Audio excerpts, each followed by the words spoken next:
তিন শ্রেণীর হতভাগা নারী আছে যাদের নামাজ আল্লাহ তাআলার কাছে কবুল হয় না। তারা নামাজ পড়তেছে কিন্তু আল্লাহ তাআলার কাছে অ্যাকসেপ্টেড হচ্ছে না, কবুল হচ্ছে না।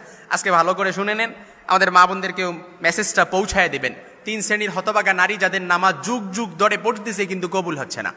আল্লাহ রাসূলুল্লাহ সাল্লাল্লাহু আলাইহি ওয়াসাল্লামের স্পষ্ট হাদিস, আবু দাউদের বর্ণনা এসেছে, আল্লাহর হাবিব সাল্লাল্লাহু আলাইহি ওয়াসাল্লাম বলেন, লা ইয়াকবালুল্লাহ সালাতা হাইজিন ইল্লা বিখিমারিন, লা ইয়াকবালুল্লাহু সালাতা হাইজিন ইল্লা বিখিমারিন। ওই মহিলার নামাজ কবুল হচ্ছে না যে মহিলা নামাজের মধ্যে খিমার ব্যবহার করে না, বড় উড়না ব্যবহার করে না, অর্থাৎ তার পরিপূর্ণ পর্দা মেনটেন করে।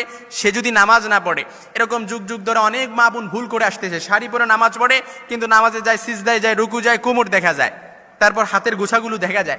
অনেকে ভাবে যে ঘরের মধ্যে নামাজ পড়তেছে, কেউ তো দেখতেছে না। না, আপনি তো আল্লাহর সামনে দাঁড়াচ্ছেন, আপনার পর্দা তো পরিপূর্ণ মেনটেন করতে হবে। নামাজ যেমনি ভাবে ফরজ, আপনার উপর তো পর্দা করাও ফরজ। এজন্য পুরোপুরি